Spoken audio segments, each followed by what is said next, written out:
Okay, here's a quick walkthrough of various counting techniques to save you having to write out great big long lists or do probability trees. The first principle is that if there are m ways to do one thing and n ways to do another thing after it, then there are m times n ways to do one thing then the other. So if, for example, there's 2 ways to toss a coin, and then 3 ways to do a spinner, there'll be 6 ways to do one, then the other.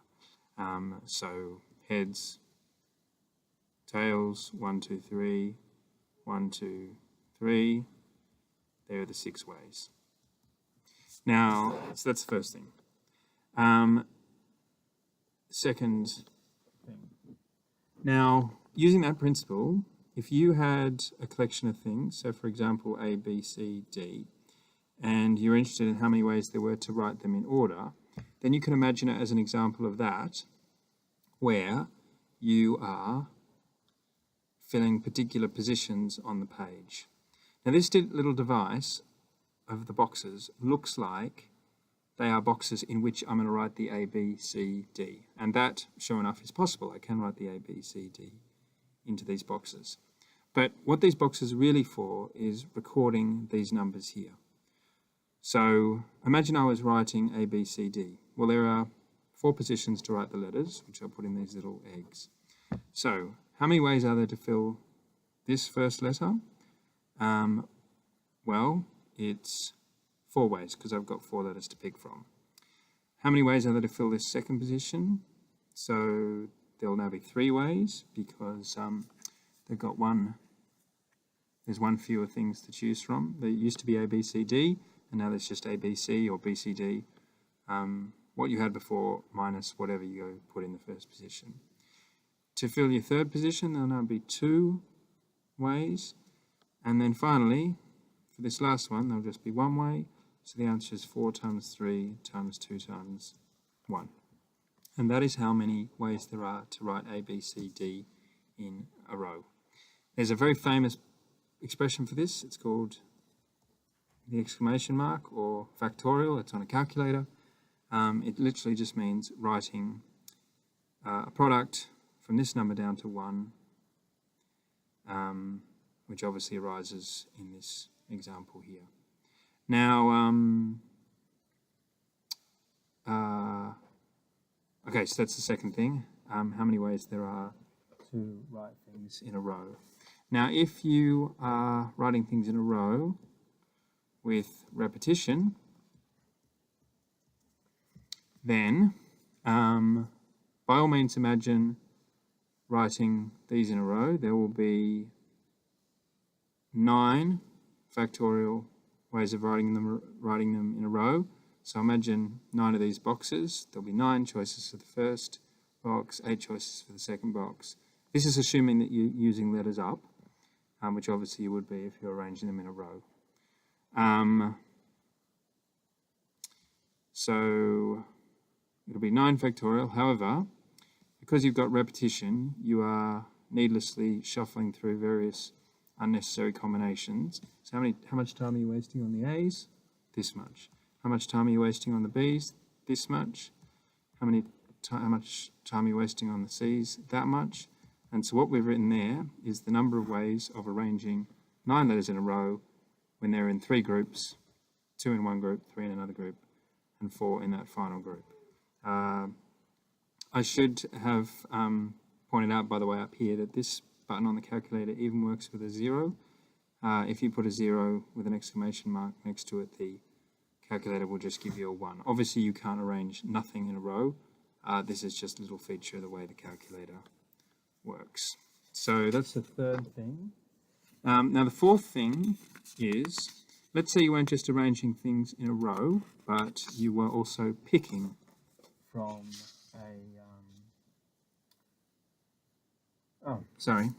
next thing is, let's say you weren't arranging things in a row, but you're arranging them in a circle.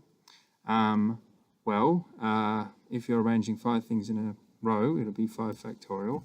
If you're arranging them in a circle, then by rotating round and thinking that they count as different possibilities, you are wasting your time by a factor of 5. So the answer would be 5 factorial divided by 5, which is most commonly written as 4 factorial, because obviously that would be 5 times 4 times 3 times 2 times 1.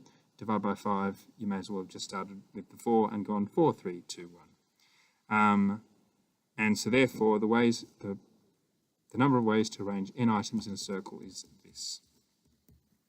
Okay, so the fifth thing. That was a thing I accidentally started mentioning before. So the fifth thing is, how many ways are there both to arrange in a row, but also to select what you're going to arrange in a row? So let's say you had 8 things to pick from, and you wanted to pick 3 from that and arrange them in a row. Well, this little box diagram works perfectly. So how many ways are there to fill the first position? It's 8, then there'll be 7, and then there'll be 6. And one way to think of that is 8 factorial, which would have gone 8, 7, 6, 5, 4, 3, 2, 1, but the 5, 4, 3, 2, 1 is missing. So you can capture the fact that it's missing by imagining that you were cancelling the 5, 4, 3, 2, 1. So that is 8 times 7 times 6. There's a very famous expression for that. It's called NPR. NPR is a button on the calculator which expresses how many ways there are to pick 3 things, things from amongst 9. So if it was 7P2, that would be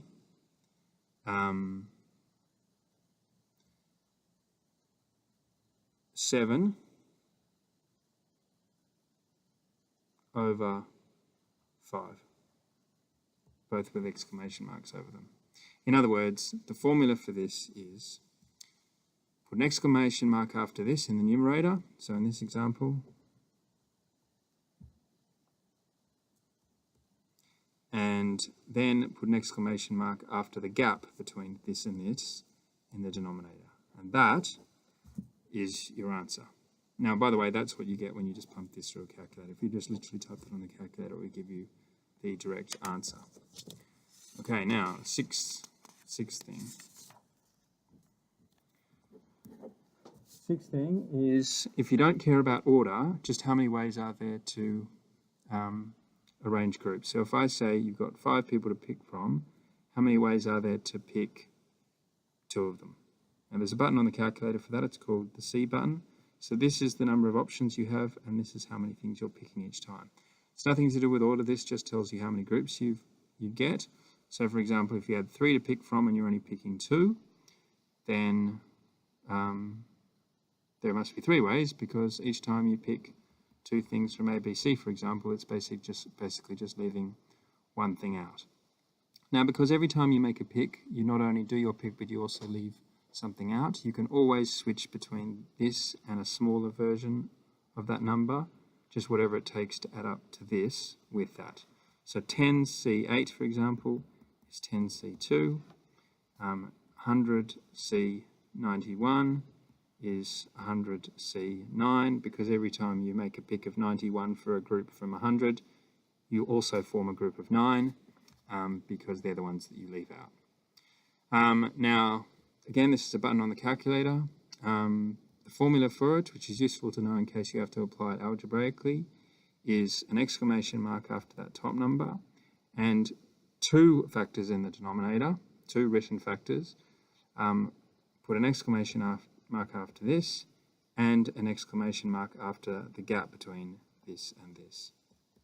And then you either work that out directly in your head or you type it. But I guess if you're going to type it, you would have typed that in the first place. Now, part of the reason why I like people to know about this formula is in order for them to do it with algebra. But there's a really fast way of doing these, which I'll show you now. So let's say you had 10C8. Okay, so if you have a big number there, and by big I mean just more than half of this, I'll just use this example instead, then switch to the smaller number for the reasons that I discussed a minute ago. And now what you do is you write a fraction with this many terms in the numerator, this many factors in the numerator and this many factors in the denominator as well. So I'm about to fill these spaces. So space, space, space, because of the 3, space, space, space. Now what you do is you count down from 3 in the denominator and count down from 10 in the numerator. And that is your answer. That is a fast way of getting both this and also predicting what this would produce on a calculator if only you had one. And the great thing about this is it even works for algebra. So if it was n plus 4 C3, the answer would be 3 times 2 times 1 on the denominator and n plus 4 times n plus 3 times n plus 2 on the numerator. So that's the sixth thing. What I just explained was how many ways there are to form a group where order doesn't matter. We're literally just deciding which things will make it into your group and which things won't. And in fact, I realized that that was all there was to say.